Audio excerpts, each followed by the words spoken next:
मेरा नाम है मोहित और आपका स्वागत है हमारे YouTube चैनल हिस्ट्री चैंपियन में। तो जैसा कि आप जानते हो, आपका जो पेपर होने वाला है फाउंडेशन ऑफ पॉलिटिकल साइंस, उससे संबंधित जितने भी महत्वपूर्ण प्रश्न होने वाले हैं सारे के सारे मैं आपको करवाने वाला हूं। उसका जो अगला महत्वपूर्ण प्रश्न आपके सामने, व्यवस्था पालिका के कार्य एवं प्रतिष्ठा में ह्रास के कारण बताइए। मतलब व्यवस्था पालिका होती है, उसके जो क्या क्या कार्य होते हैं उसके बारे में आपको विस्तार से बताना है, और उसकी जो प्रतिष्ठा है उसमें गिरावट आई है, उसके पीछे क्या क्या कारण हुए हैं उसके बारे में अपन विस्तार से चर्चा करेंगे। काफी ज्यादा महत्वपूर्ण प्रश्न आपके सामने। अगर आप जो पीडीएफ में पढ़ा रहा हूं, अगर आप ये पीडीएफ से पढ़ना चाहते हो तो आपको क्या करना पड़ेगा, सबसे पहले चैनल को सब्सक्राइब करना पड़ेगा। जैसे चैनल को सब्सक्राइब करोगे, डिस्क्रिप्शन में टेलीग्राम का लिंक दे रखा होगा, उस टेलीग्राम के लिंक पे क्लिक करना है। जैसे लिंक पे क्लिक करोगे आपको टेलीग्राम ज्वाइन कर लेना और फाइल वाले सेक्शन में जाकर BA first semester political science search कर लेना आप सिर्फ, है ना। तो वहां पर एक पीडीएफ पड़ी होगी BA first semester political science, और वो जाकर पढ़ लेनी है आपको। साथ के साथ प्लेलिस्ट का लिंक दे रखा डिस्क्रिप्शन में, वहां पे जाकर आप अन्य वीडियो भी देख सकते हो। साथ के साथ अगर आप क्या कोई प्रोडक्ट खरीदना चाहते हो फ्लिपकार्ट या मंत्रा से, तो यहाँ पर जो फ्लिपकार्ट यहाँ पे जो व्यू प्रोडक्ट का ऑप्शन दे रखा है या फिर शॉप का ऑप्शन दे रखा है, इस पे क्लिक करके आप क्या कर सकते हो, कोई भी प्रोडक्ट खरीद सकते हो। सबसे ज्यादा डिस्काउंट आपको देखने को मिल जाएगा। चलिए तो शुरू करते हैं अब अपन वीडियो को। व्यवस्था पालिका लेजिस्लेचर, जिसे संसद या विधानमंडल भी कहा जाता है, लोकतंत्र का एक अनिवार्य अंग है। इसका काम क्या होता है, कानून बनाना और जनता की इच्छा के अभिव्यक्त करना का प्राथमिक कार्य करती है। देखो, व्यवस्था पालिका होती है आपके सामने, व्यवस्था पालिका मतलब क्या होती है, संसद होती है।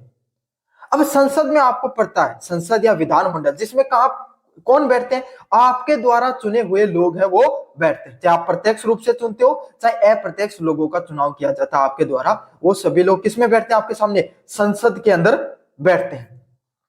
ये आपका जो लोकतंत्र है उसका सबसे अनिवार्य अंग में से एक है।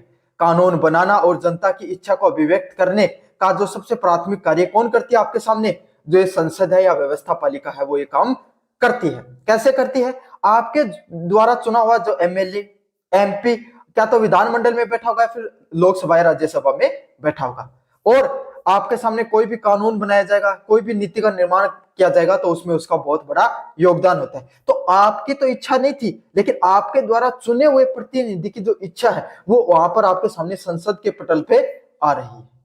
तो अप्रत्यक्ष रूप से जनता की जो इच्छा होती है वो अभिव्यक्त होती है संसद के अंदर, और यही उसका प्रमुख कार्य होता है कि जनता की जो इच्छाएं हैं, जनता की जो भावना है, उनको जो नीतियों में कानून के बनाने में कहीं ना कहीं प्रत्यक्ष अप्रत्यक्ष रूप से लागू करने का काम होता है। समझ में आ गया आपको। अगले वाला पॉइंट आपके सामने, व्यवस्था पालिका के प्रमुख कार्य। व्यवस्था पालिका के प्रमुख कार्य क्या होते हैं, ये व्यवस्था पालिका के विधायक, सबसे पहला कार्य होता है आपके सामने विधायी कार्य। विधायी कार्य क्या होता है, लेजिस्लेचर फंक्शन। ये व्यवस्था पालिका का सबसे महत्वपूर्ण कार्य है। ये नागरिकों के लिए कानून, नए कानून बनाती है, पुराने कानूनों में संशोधन करती है या फिर समाप्त करती है। आप जैसे संसद होता है उसका सदन जो सत्र शुरू होता है, चाहे मानसून सत्र हो गया, चाहे जो आपके सामने शीत सत्र हो गया, और चाहे बजट सत्र हो गया, 3 सत्र आपके सामने मुख्यतः देखने को मिलते हैं। इन सत्र जैसे शुरू होते हैं, कुछ नए और कुछ पुराने कानून है, नए कानूनों का निर्माण किया जाता है और पुराने कानूनों में संशोधन किया जाता है जिनमें अपडेट की जरूरत होती है, या फिर कुछ नए कानूनों को समाप्त करने का भी कार्य करती है।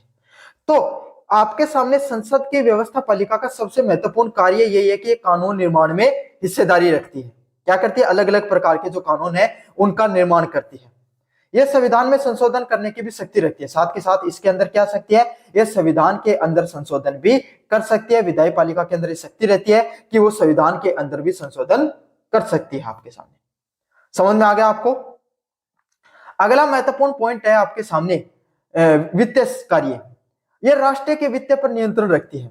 जो पूरा भारत देश है उसके अंदर कितना पैसा है, कहां पर उसको खर्च करना चाहिए, इन सभी चीजों पर आपके सामने सारा नियंत्रण करने का कार्य किसका होता है, आपके सामने संसद का होता है। समझ में आ गया। जितना टैक्स कलेक्ट हुआ है वो सरकार के पास जाता है, उस पैसे को कहां पर खर्च करना है, कहां आपको सामने जो विकास में लगाना है, कहां पर आपके सामने उसको सही व्यवस्थित ढंग से लगाना है, काम किसका, संसद का है। कार्यपालिका द्वारा प्रस्तुत बजट को पारित करना, नए करों को लगाना व हटाना व पुराने सरकार के खर्चों को आवंटित करने का इसका मुख्य दायित्व होता है। क्या क्या करती है सरकार, सरकार हर साल बजट लाती है आपके सामने, जिसमें नए करों को जोड़ा जाता है, समझ में आ गया आपके सामने? क्या तो जोड़ा जाता है, हटाया जाता है, या सरकार के खर्चों के लिए धन आवंटित करने का मुख्य कार्य होता है कि जो सरकारी खर्चे होते हैं उसमें जो धन है उसको आवंटित किया जाता है, दूसरे लोगों को धन देने का कार्य किया जाता है। तो ये वित्तीय कार्यों में भी बहुत ज्यादा महत्वपूर्ण आपके सामने। अगले वाला पॉइंट आपके सामने कार्यपालिका पर नियंत्रण। इसका क्या कार्य होता है आपके सामने? भाई कार्यपालिका होती है उसको भी नियंत्रित करने का कार्य करती है। संसदीय प्रणाली में व्यवस्था पालिका कार्यपालिका पर नियंत्रण रखती है और अविश्वास प्रस्ताव, प्रश्न काल, शून्यकाल व ध्यान आकर्षण प्रस्तावों और समितियों के माध्यम से सरकार जवाबदेही बनती है। भाई जो संसदीय प्रणाली है, ये जो व्यवस्था पालिका होती है जो आपके सामने, और कार्यपालिका, इस पर नियंत्रण रखने का कार्य करती है। समझ में? व्यवस्था पालिका क्या करती है? कार्यपालिका सरकार या फिर जितने जो सरकारी विभाग होते हैं, जो कानून संसद के द्वारा निर्मित किए जाते हैं, उन कानूनों को जो पटल पर या धरातल पे जो लागू करने का जिन अधिकारियों का काम होता है, जिन व्यक्तियों का काम होता है, उन पर भी नियंत्रण रखने का कार्य किसका होता है आपके सामने? जो संसद होता है उसका होता है। साथ के साथ जो मंत्री परिषद हो गई, जो सरकार हो गई, उस पर भी नियंत्रण संसद रखती है। क्यों? क्योंकि जितनी मंत्री परिषद है वो सारी की सारी जवाबदेही होती है लोकसभा के प्रति। लोकसभा में बैठा कोई भी मंत्री, कोई भी सामान्य जो एमएलए, वो प्रश्न पूछ सकता है मंत्रियों से कि आपकी कि भाई आप इस विभाग के मंत्री हो और हमारे क्षेत्र में इस चीज में प्रॉब्लम है, आप इस पे जवाब दो, और उनको जवाब देना पड़ेगा। समझ में आ गया? तो अलग अलग प्रकार की चीजें की जाती है। अविश्वास प्रस्ताव के अंदर आपके सामने जारी किया जा सकता है, प्रश्न काल आता है, शून्य काल आता है, और ध्यान आकर्षण प्रस्ताव आता है, और इन सब समितियों के माध्यम से सरकार को जवाबदेह बनाती है। और ये जो सारी चीजें होती हैं, अविश्वास प्रस्ताव, प्रश्न काल, शून्य काल व ध्यान आकर्षण प्रस्ताव, इन सब के माध्यम से सरकार क्या आपके सामने, सरकार को जवाबदेही होने की मजबूरी बनती है उनकी। समझ में आ गया आपको? जवाबदेही बनाते हैं ये सभी चीजें उनको, जो जनता की। अगले वाला पॉइंट है न्यायिक कार्य। कुछ देशों में व्यवस्था पालिका है, राष्ट्रपति, उपराष्ट्रपति या उच्च न्यायालय के न्यायाधीशों पर महाभियोग लगाने का कार्य करती है। ये अपने सदस्यों के विशेषाधिकार हनन के मामले की जांच करती है। अच्छा, सिर्फ इनका काम कानून बनाने का नहीं है। संसद में जो बड़े बड़े अधिकारी होते हैं, संसदीय पदों पर धारण किए बड़े बड़े लोग होते हैं, उनको विधिगत तरीके से हटाने का कार्य भी कर सकती है, जिसमें राष्ट्रपति, उपराष्ट्रपति व उच्च न्यायालय के जो सुप्रीम कोर्ट के जो न्यायाधीश होते हैं, उनको महाभियोग करके हटाने का। मतलब आप ऐसे थोड़ी कह सकते हो कि राष्ट्रपति को कि हट जाओ साहब, आप तो ऐसे नहीं हटते वो। उनको अगर आप हटाना चाहो और वो मना कर दे मैं तो नहीं हटूंगा, तो उनको हटाने के लिए पूरी की पूरी प्रक्रिया होती है और उसको महाभियोग के नाम से जाना जाता है। समझ में आ गया? यह अपने सदस्यों के विशेष अधिकार हनन के मामले की भी जांच करती है। साथ के साथ जो अपने जो सदस्य हैं, अगर वो किसी गलत कार्य में लिप्त हो रहे हैं, अगर उन्होंने कोई गलती की है, तो उनका विशेष अधिकार हनन के मामले की भी जांच कर सकती है, उनको की सदस्यता रद्द करने का भी कार्य कर सकती है आपके सामने। अगले वाला पॉइंट आपके सामने प्रतिनिधित्व के कार्य। प्रतिनिधित्व के कार्य क्या है? व्यवस्था पालिका समाज के विभिन्न वर्गों, जातियों, क्षेत्रों के विचार, मांगों व हितों का मंच प्रदान करती है। जो व्यवस्था पालिका होती है आपके सामने, जो पूरी आपके सामने जो राजनीतिक व्यवस्था है, इसमें समाज के जो अलग अलग प्रकार की जो जातियां हैं, जो क्षेत्र हैं, उनके जो मांग होते हैं, उनके जो हित होते हैं, उन्हीं सभी को मंच प्रदान करने का भी कार्य करती है। समझ में आ गई? यह जनता की इच्छाओं और नीतियों में भी कानूनों को बदलती रहती है। और ये क्या करती है आपके सामने? जनता की जो इच्छाएं हैं, भाई जनता चाहती है कि भाई आप भारत के जो जीएसटी उसमें क्या किया जाए, बदलाव किया जाए, या फिर जो आपके सामने इनकम टैक्स बिल है उसमें बदलाव किया जाए, तो सरकार को करना पड़ता है। सरकार को जनता की भावनाओं को, विचारों को नीतियों और कानूनों में बदलना पड़ता है। अगर सरकार को लगता है कि आयुष्मान भारत जैसी योजनाएं, बड़ी योजनाएं धरातल पे लानी जरूरी है, क्योंकि आम व्यक्ति का सबसे ज्यादा खर्चा किसमें होता है? स्वास्थ्य पे होता है, तो सरकार उन जैसी योजनाएं लेकर आती है। तो यही आपके सामने समाज जो व्यवस्था पालिका होती है, उसको अलग अलग वर्गों, जातियों व क्षेत्रों के विचारों का काम करना, मतलब उनके हितों को क्या करती है? मंच प्रदान करने का कार्य करती है। अगले वाला पॉइंट आपके सामने विचार विमर्श और आलोचना। ये सार्वजनिक महत्व के मुद्दों पर विस्तृत चर्चा और वाद विवाद का केंद्र होती है, जिससे जनता की नीतियों की इच्छाओं और बुराइयों की जानकारी मिलती है। मतलब क्या होता है इसके अंदर, मैं आपको बताऊं विस्तार से। जो सार्वजनिक महत्व के मुद्दे हैं, समझ में आ गया। आम जनता के जो मुद्दे होते हैं उस पर विस्तृत चर्चा कर सकते हैं अपन, वाद विवाद किया जा सकता है, जिससे जनता की जो नीतियां होती हैं और इच्छा होती हैं उस पर आपको अच्छाई व बुराई के बारे में पता चलता है। मतलब जो सार्वजनिक महत्व के जितने भी मुद्दे होते हैं उस पर अपन विस्तार से चर्चा कर सकते हैं, वाद विवाद कर सकते हैं, जिससे जो जनता को क्या जनता है वो क्या हो सकती है आपके सामने। भाई एक बात बताओ, आपका एमएलए चुना है ना, वो विपक्ष पार्टी में है, अब वो क्या करेगा भाई, उसको पता है, उसकी जनता ने उसे बताया कि इस समय जो सरकार जीएसटी लगा रही है ना, ये बहुत ज्यादा है, तो वो क्या संसद में भाग लेगा और वो जनता को, जो सरकार उसको क्रिटिसाइज करेगा कि ये जो आपके द्वारा जीएसटी लागू की गई है ये हमारी जनता ने हमें प्रतिनिधित्व बनाकर भेजा और कहा है कि जीएसटी हमारे क्या करे, गला घोटने का काम कर रही है, हम जितना पैसा कमा रहे हैं वो सारा सरकार को दे रहे हैं। तो यही है सरकार, जनता की जो नीतियों की अच्छाई और बुराई दोनों की जानकारी आपके सामने जो संसद पे विचार विमर्श होता है उस पर पता चलती है जब संसद का सत्र चलता है। लेकिन ऐसा होता नहीं, वहां पे सिर्फ नारेबाजी और पोस्टर चलते हैं और आपके सामने बाकी ज्यादा चीजें हो नहीं पाती हैं आपके सामने।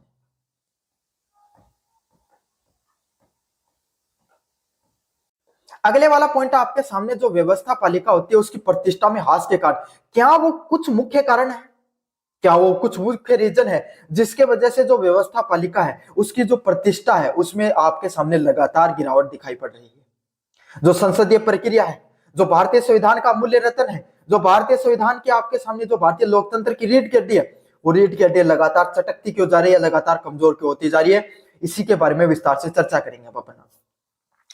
पहला पॉइंट है कार्यपालिका का बढ़ता प्रभुत्व है।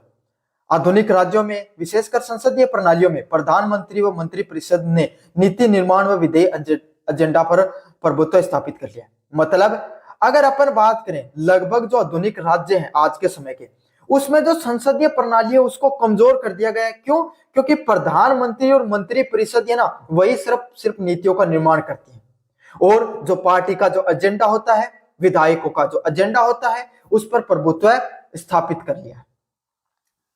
कार्यपालिका का दल में बहुमत के कारण विधायिका केवल रबर स्टंप बन के रह जाती है। मतलब क्यों? कोई भी कानून पारित करना हो बहुमत की जरूरत पड़ती है और बहुमत आपके सामने जो सत्तारूढ़ दल होता है उसके पास होती है। तो चाहे तो अगर सत्तारूढ़ दल में आपके सामने, और सत्तारूढ़ दल से बाहर कोई वोट करेगा नहीं, तो सबको पता है विपक्ष की जरूरत पड़ती नहीं है, तो उनके जो से मन में आता है वैसे आपके सामने क्या करते हैं, आपका जो कानून है उसका निर्माण कर देते हैं, नीतियों में बदलाव करते नहीं। विपक्ष आलोचना करती रहती है, जनता भी आलोचना करती रहती है, लेकिन उनके मन में आता वैसा ही कानून बनाते हैं। समझ में आ गया? जटिलता और तकनीक का स्वरूप। वर्तमान समय में कानून और नीतियां अत्यधिक जटिल व तकनीक हो गई। आज के समय अगर अपन बात करें तो अलग अलग प्रकार की जो कानून और नीतियां है वो बहुत ज्यादा जटिल हो गई, उसमें बहुत ज्यादा तकनीक जुड़ गई है। समझ में आ गया? जिसके कारण विशेषज्ञ नौकरशाही व कार्यपालिका पर निर्भरता बढ़ी है, जिससे क्या आपके सामने जो नौकरशाही और जो कार्यपालिका उस पर बहुत ज्यादा निर्भरता बढ़ी है। भाई जो संसद में बैठे वो आपके सामने जो जितने भी जो एमएलए एमपी वो इतने ज्यादा तकनीकी रूप से सक्षम नहीं होते हैं, तो जो अधिकारी होते हैं उस पर और कार्यपालिका जो मंत्रिपरिषद होती है उस पर सबसे ज्यादा निर्भरता रहती है। सांसद और विधायक वो जिन जटिल विषयों को समझ नहीं पाते हैं और जो कार्य नौकरशाही होती है उन पर जो आपके सामने जो क्या होती है, निर्भरता बढ़ती है, जिसके कारण जो संसदीय पटल है या फिर जो संसद में बैठे हुए लोग हैं उनका महत्व थोड़ा ना कहीं कम हो जाता है। अगले वाला पॉइंट आपके सामने दलगत अनुशासन। कठोर दलगत अनुशासन के कारण सदस्य अपनी अंतरात्मा या क्षेत्र की समस्याओं के बजाय दल के निर्देशों के अनुसार मतदान करते हैं। मतलब जो कठोर दलगत जो आपके सामने अनुशासन देखने को मिलता है कि जो सदस्य जो सत्तारूढ़ दल में है वो आपके सामने क्या, अगर ये कानून अच्छा भी नहीं लग रहा है तो भी वो क्या नहीं कर सकता, आपके सामने उनके बाहर नहीं जाकर, जो सत्तारूढ़ दल के विरोध में नहीं जाकर अपनी भावना नहीं रख सकता है। उसे ना चाहते हुए भी अपनी भावनाओं को, अपने विचारों को दबाना पड़ेगा। क्यों? सत्तारूढ़ दल ने क्या किया, आपके सामने क्या रखा है, अपना विचार है, अपना जो कानून है, नीतियों का निर्माण किया। समझ में आ गया? तो ये जो कठोर जो दलगत अनुशासन होता है ये भी क्या होता है, आपके सामने जो एमएलए एमपी होते हैं उनकी भावनाओं को बाहर आने से रोकता है। जो उनकी क्षेत्र की समस्याएं हैं उनके अनुसार वो आपके सामने बातें हैं वो नहीं रख पाते हैं काफी बार। अगले वाला पॉइंट आपके सामने प्रतिनिधियों की अयोग्यता। कई बार प्रतिनिधियों में विशेषज्ञता और बौद्धिक क्षमता का अभाव होता है। जो काफी बार क्या होता है, आपके सामने जो अलग अलग प्रकार के जो प्रतिनिधि होते हैं, जो रिप्रेजेंटेटिव होते हैं, जो एमएलए एमपी चुनकर आप भेजते हो, वो उतने ज्यादा विशेषज्ञ नहीं होते हैं, बौद्धिक क्षमता का अभाव होता है। और उनमें क्या लगभग ही ऐसे हैं आपके सामने, लगभग ही ऐसे लोग दिखाई पड़ते हैं जिनमें बौद्धिक क्षमता, हो सकता है राजनीति का उनका अच्छा ज्ञान हो, लेकिन उनको वो जो कानूनी कार्रवाई होती है, कानूनी दावपेच होते हैं, जो कागज कार्रवाई होती है, उसका इतना ज्ञान नहीं होता। इसके वजह से ना तो उनको यह पता है कि क्या बोलना है, कैसे बहस करनी है, कैसे आलोचना करनी है। वो एक सामान्य व्यक्ति की तरह बातचीत करने लग जाते हैं, जिससे जो संसदीय पटल है, संसद का जो पटल है, उसकी क्या होती है आपके सामने, उसकी जो गरिमा है काफी बार वो तार तार होती नजर आती है। ऐसे लोग आपके सामने विपक्ष में भी दिखाई पड़ते हैं, ऐसे लोग सत्तारूढ़ दल में भी दिखाई पड़ते हैं, जिन्हें सही से वक्तव्य करने का ज्ञान नहीं होता है, और जिससे क्या होता है, एक जो संसद चलती है उसे सिर्फ भारत के लोग ही नहीं, दुनिया के काफी सारे लोगों की भी उस पर नजर होती है।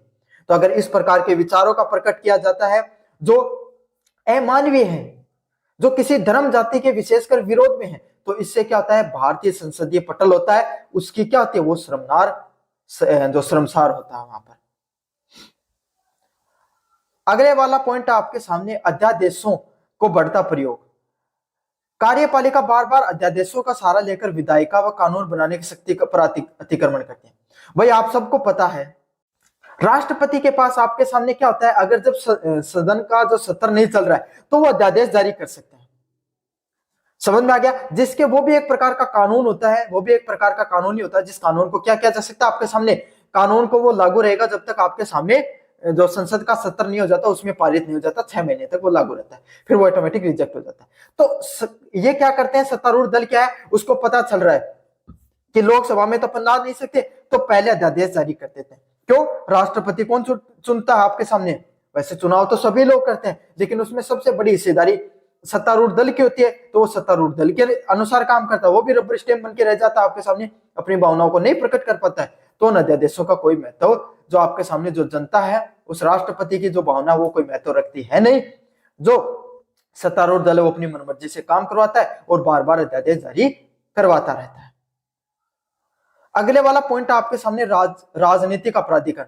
सदस्यों के व्यवहार में गिरावट, सदन पे बार बार व्यवधान, शोरगुल और अनुशासनहीनता के कारण व्यवस्था पालिका में गंभीरता और प्रतिष्ठा की कमी आई है। अगर हम लगातार अगर आप देखें तो किस तरीके से स्कूल के बच्चों का जो व्यवहार होता है, छोटे बच्चों का, वैसा व्यवहार आपके सामने काफी बार संसद के सदस्यों के व्यवहार जैसा दिखाई पड़ता है। बार बार नारेबाजी करना, बिना बात के व्यवधान पहुंचाना, अनुशासनहीनता करना भी काफी बार दिखाई पड़ता है, और वो ऐसा जानबूझकर करते हैं अपने एजेंडा को रखने के लिए, जिससे क्या संसदीय पटल है उसकी जो प्रतिष्ठा है उसमें क्या होती है, गंभीर चोट पहुंचती है। अगला पॉइंट आपके सामने, न्यायपालिका का सक्रियतावाद। न्यायपालिका भी सक्रिय हस्तक्षेप करती रहती है आपके सामने। कई बार जो संसदीय पटल है उस पर जो कानून लाया गया, वो क्या उसको क्या कर देती है, रिजेक्ट करने का कार्य कर देती है। तो जिससे क्या संसदीय पटल है वो, उसकी जो प्रतिष्ठा उसमें वो उतनी मजबूत नहीं रह पाती है, उसके जो कुछ कमजोर पॉइंट भी रहते हैं। तो यही व्यवस्था पालिका के कार्य व प्रतिष्ठा में जो गिरावट आई, उसके पीछे क्या क्या प्रमुख कारण है, उसके अपन विस्तार से पढ़ा। कैसा लगा वीडियो जोर से बताना, चैनल को जोर से सब्सक्राइब कर देना। धन्यवाद। हेलो बच्चों, मेरा नाम है मोहित और आपका स्वागत है हमारे यूट्यूब चैनल हिस्ट्री चैंपियन में। तो जैसा कि आप जानते हो, आपका जो पेपर होने वाला है foundation of the political science, उससे संबंधित जितने भी महत्वपूर्ण प्रश्न होने वाले हैं सारे मैं आपको करवाने वाला हूं। उसका जो अगला महत्वपूर्ण प्रश्न है, लोकतंत्र की परिभाषा, गुण एवं दोषों का निरीक्षण कीजिए। मतलब लोकतंत्र की परिभाषा के बारे में विस्तार से बताना आपको, उसके क्या क्या गुण होते हैं, उसके क्या क्या लोकतंत्र में दोष होते हैं, उसके बारे में आपको विस्तार से बताना है, उसके ऊपर आपको विस्तार से चर्चा करनी है। काफी ज्यादा महत्वपूर्ण प्रश्न है, इसके बारे में अपन पढ़ेंगे। इसको पढ़ने से पहले आपको क्या करना है, वीडियो को लाइक कर देना है, चैनल को सब्सक्राइब करना है और अपने दोस्तों को जरूर से शेयर कर देना है। जैसे आप चैनल को सब्सक्राइब करोगे, प्ले लिस्ट है उसका लिंक डिस्क्रिप्शन में दे रहा हूं आपके सामने, वहां पर जाकर अन्य वीडियो देख सकते हो। साथ के साथ टेलीग्राम का लिंक मैं आपको डिस्क्रिप्शन में दे रहा हूं, वहां पर आपके सामने जो पीडीएफ पढ़ा रहा हूं वो आपको फ्री में देखने को मिल जाएगी। साथ के साथ फ्लिपकार्ट में मंत्रा से कोई प्रोडक्ट खरीदना चाहते हो तो यहाँ पर व्यू प्रोडक्ट वाले ऑप्शन पे क्लिक करके जैसे आप क्लिक करोगे, यहाँ पर सबसे ज्यादा इस कोने में आपके सामने सबसे ज्यादा डिस्काउंट वो देखने को मिल जाएगा। चलो शुरू करते हैं अपन वीडियो को। पहला प्रश्न आपके सामने, लोकतंत्र की परिभाषा के बारे में विस्तार से बताइए कि लोकतंत्र की परिभाषा क्या होती है। लोकतंत्र आपके सामने एक ऐसी शासन प्रणाली है जिसमें जनता सर्वोच्च शक्ति रखती है और सरकार का संचालन जनप्रतिनिधियों द्वारा होता है। लोकतंत्र क्या होता है आपके सामने, एक इस प्रकार की शासन प्रणाली होती है जिसमें सबसे ज्यादा सत्ता किनके हाथों में होती है, जो जनता होती है उसके हाथों में सारी सारी सत्ता वो देखने को मिलती है। आप अपने गांव के सरपंच को चुनते हो, आप अपने गांव, अपने जो विधानसभा क्षेत्र है उसे एमएलए को चुनते हो, आप अपने सांसद के क्षेत्र से आपके सामने एमपी को चुनते हो। वही लोग आपके सामने क्या करते हैं, आपके सभी मेंबर ऑफ पार्लियामेंट एमपी मिलकर क्या करते हैं, प्रधानमंत्री को चुनते हैं, जो पूरे देश की सरकार और सत्ता चलाने का काम करता है। समझ में आ गया आपके सामने। लेकिन उनको आपके मन में आए तो आप उन लोगों को हटा भी सकते हो। अंतिम फैसला किसका होता है, जनता का फैसला है, वो अंतिम होता है। अब्राहम लिंकन ने आपने के अनुसार लोकतंत्र जनता के द्वारा और जनता का शासन है। अब्राहम लिंकन की बहुत ही शानदार राय है। उन्होंने क्या कहा, लोकतंत्र है वो जनता का, आपके सामने क्या है, जनता का जनता के द्वारा और जनता के लिए शासन है। मतलब शासन है वो किसका है, जनता का। मतलब जनता चाहे तो किसी को भी हटा सकती है और किसी को भी रख सकती है। समझ में आ गई। जनता के द्वारा जनता तय करती है कि हमें कौन सी नीतियां चाहिए, कौन से प्रतिनिधि चाहिए, कौन हमें सरकार के अंदर चाहिए। और ये इनडायरेक्टली व डायरेक्टली आपके सामने किसका शासन है, जनता के शासन के रूप में इसको देखा जाता है। अगर अपन आधुनिक संदर्भ में चीजों को समझने का प्रयास करें तो यह केवल शासन का रूप नहीं बल्कि जीवन शैली, आधुनिक व्यवस्था व आर्थिक प्रणाली भी है। मतलब अगर अपन विस्तार से समझने का प्रयास करें तो आपके सामने जो शासन है, जो आपके सामने जो शासन प्रणाली है, वो उसमें आपके सामने जीवन शैली नहीं, आपके सामने सिर्फ बल्कि सामाजिक और आर्थिक प्रणाली भी है। क्यों? क्योंकि आप किस तरीके से जीवन को जियोगे, ये कौन जीवन शैली कहते हो, कैसा जीवन आप जीते हो, तो किस प्रकार का जीवन जियोगे या कहां पर निर्धारण किया गया, लोकतंत्र में।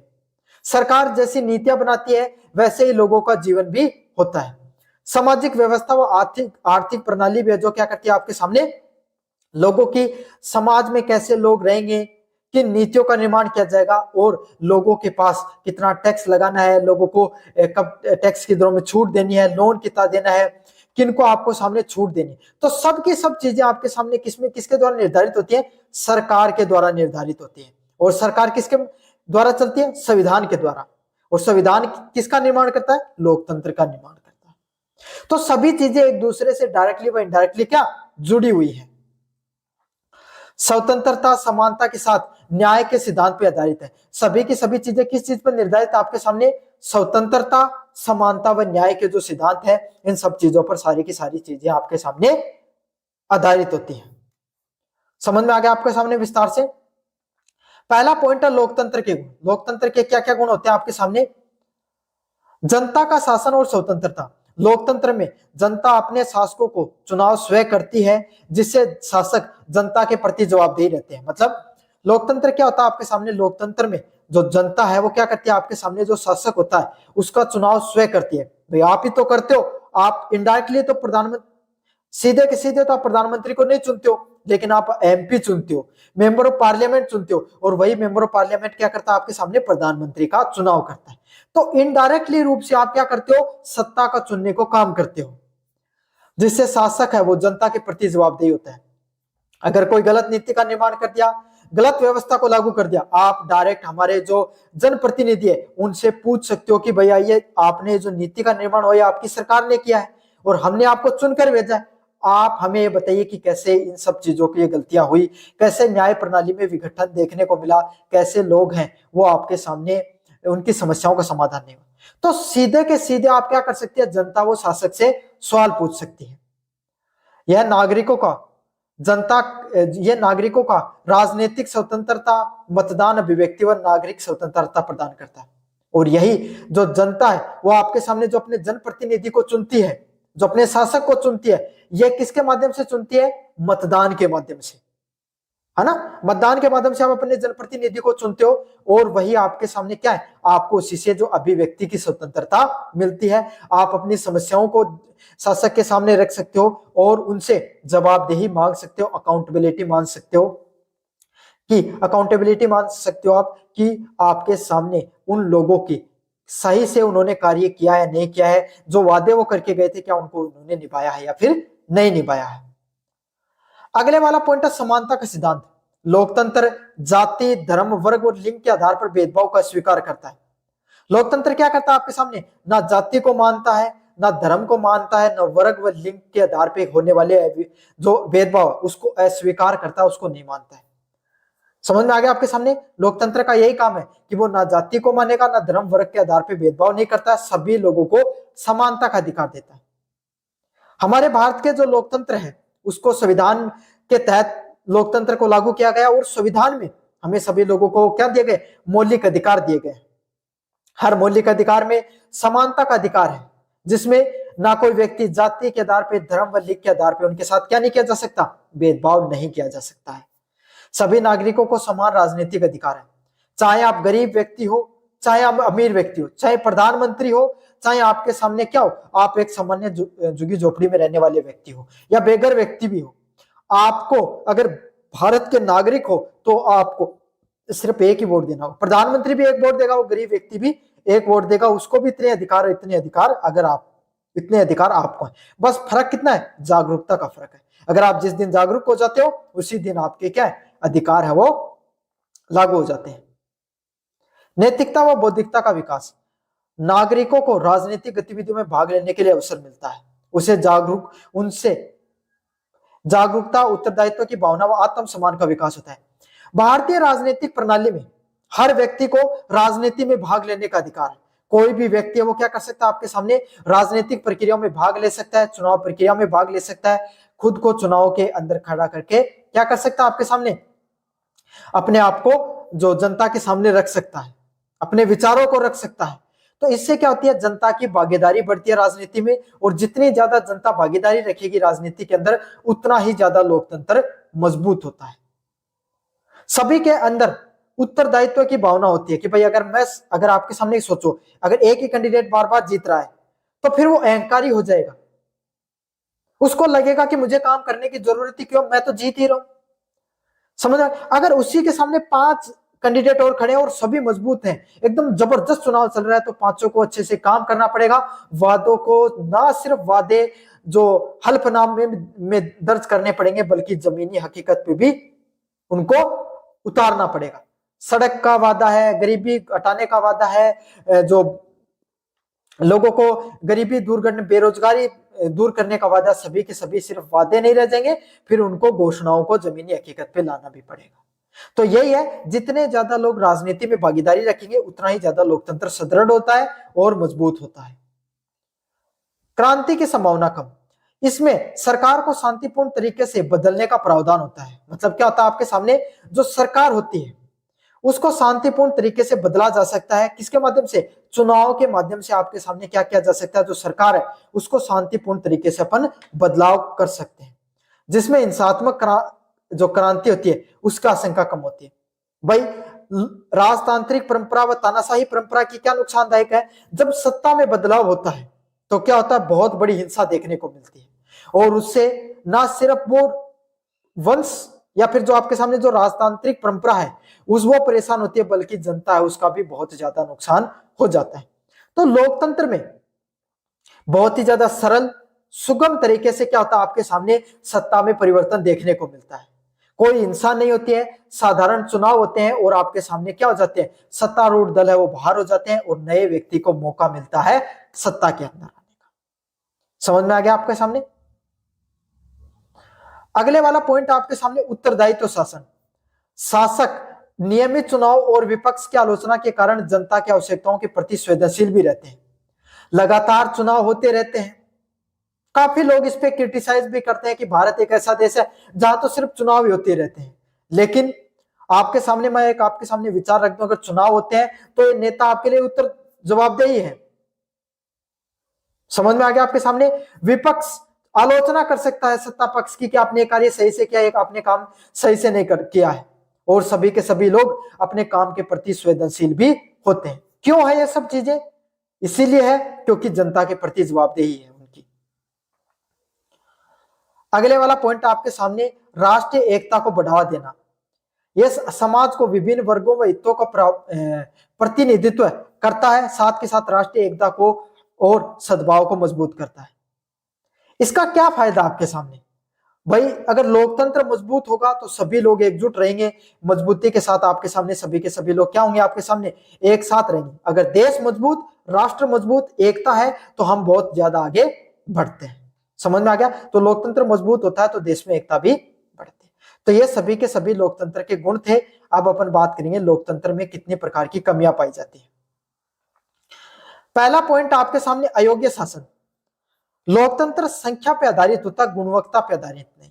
यह माना जाता है कि आम जनता अक्सर भावनात्मक या सतही आधार पे मतदान करती है और अयोग्य व चापलूस व्यक्ति क्या हो जाते हैं? सत्ता में आ जाते हैं। और ये बात सिर्फ आपके सामने कहने के लिए नहीं है बल्कि वास्तविकता भी है। थोड़े दिन पहले बिहार में चुनाव हुए, एक केसी सिन्हा आपके सामने, वहां के बहुत बड़े शिक्षाविद थे, वो हार गए और बड़े बड़े दबंगई व्यक्ति थे जिन्हों पे मर्डर के आरोप लग रहे हैं, वो जीत रहे हैं। तो ये सिर्फ नंबर का गेम हो जाता है। सरकार है वो क्या करती है, जो सत्तारूढ़ दल है या फिर और कोई विपक्ष के दल है, कोई भी दल है, वो उन्हीं जिताऊ लोगों को आपके सामने क्या करेगा? टिकट देते हैं, चाहे वो क्राइम करें, चाहे जनता को लूट खसोट मचाए, चाहे अवैध तरीके से जीते, चाहे वैध तरीके से, जो जिताऊ कैंडिडेट है उसी को टिकट मिलता है। क्यों? सारा गेम नंबर का है। जिसके ज्यादा नंबर आएंगे, जो उस बाउंड्री लाइन को पास करेगा आपके सामने बहुमत की, वही आपके सामने क्या हो जाता है? सत्तारूढ़ दल में आ जाता है। तो इससे क्या होती है आपके सामने? सिर्फ संख्या का खेल है, गुणवत्ता का नहीं। अच्छा व्यक्ति भारतीय लोकतांत्रिक परंपरा या फिर अन्य लोकतांत्रिक परंपराओं में अच्छा व्यक्ति चुन के नहीं आता आपके सामने। जनता वो कम पढ़ी लिखी होती है, कहीं की थोड़ा कम लोगों को ज्ञान होता है, तो क्या होता है? लोगों को पैसे के माध्यम से, झूठे वादों के माध्यम से बहला फुसला कर क्या कर दिया जाता है? वोट डलवा दिया जाता है। और क्या होता है? जो सही व्यक्ति जिसको चुनाव जीतना चाहिए था, वो व्यक्ति चुनाव नहीं जीत पाता है। यह है लोकतंत्र की सबसे बड़ी कमी। धन और समय का अपव्यय। चुनाव प्रचार व राजनीतिक अभियानों में बहुत ज्यादा धन व समय खर्च होता है और विकास कार्य भी दूर चले जाते हैं। भारत में लोकतंत्र में चुनावों को एक पर्व के रूप में देखा जाता है, और पर्व होता है वहां पे खर्चे भी होते हैं। हर साल भारत में जो राजनीतिक दल है वो चुनाव प्रचार में लगे रहते हैं और उसमें बहुत मोटा पैसा खर्च होता है, और वो पैसा किसी और का नहीं, आम जनता का ही पैसा होता है आपके सामने, जिससे जो विकास कार्य होते हैं वो सही से नहीं हो पाते हैं। सत्तारूढ़ दल इस चीज का इंतजार करते हैं कि कब चुनाव आएंगे, तभी आपके सामने क्या करेंगे? हम विकास करेंगे। इतने दिन आराम से सोए रहते हैं 5 साल, और आखिरी के 1 साल में काम करते हैं। चाहे कोई सरकारी भर्ती निकालना हो, सरकारी परियोजना लागू करना हो, सब अंतिम 6 महीने में होता है। बाकी तो आपके सामने 5-4 साल सरकार सिर्फ सोती रहती है। अस्थिरता की आशंका। संगठन की राजनीति या बार बार चुनाव के कारण सरकारें अस्थिर होती हैं। बार बार चुनाव से क्या होता है आपके सामने? जो बार बार चुनाव होने से सरकार बदलती रहती है, इससे क्या होता है? एक सटीक नीति का निर्माण नहीं होता है। अब भारत में देख लो, राजस्थान में देख लो, बार बार चुनाव होते हैं, बार बार आपके सामने सरकारें बदलती रहती हैं। तो एक सरकार क्या करेगी आपके सामने? कोई एक योजना लागू करेगी, दूसरी सरकार आएगी, योजना सेम होगी, बस नाम बदल देगी उसका, फिर से आएगी, वो उसको बंद कर देगी, चालू कर देगी। यही चलता रहता है। तो इससे क्या होता है? जो जनता का दीर्घकालीन विकास होना चाहिए था, दीर्घकालीन जो नीतियों का निर्माण होना चाहिए था, जो क्रियान्वयन लागू होना चाहिए था, वो नहीं हो पाता है। जनता का जो विकास है वो बहुत ज्यादा प्रभावित होता है। जनता को जो अंतिम लाभ मिलना चाहिए था वो लाभ नहीं मिल पाता है। तो यही होता है जनता के जो आपके सामने अस्थिरता देखने को मिलती है चुनाव के अंदर, उससे क्या होता है आपके सामने? बहुत ज्यादा नुकसान है वो देखने को मिलता है। अगले वाला पॉइंट आपके सामने दलगत राजनीति का प्रभाव। राजनीतिक दल अपने संकीर्ण स्वार्थों को राष्ट्रीय हित से ऊपर रखते हैं। अभी आपने थोड़े दिन पहले बिहार में चुनाव में देखा, सत्तारूढ़ दल ने पैसे बांटने का काम किया, और अगर हम वास्तविकता से देखें तो उनका उद्देश्य क्या था? क्या जनता का विकास उद्देश्य था? नहीं। सीधा अगर आप वास्तविकता से गहराई से समझते हो तो क्या होता है आपके सामने?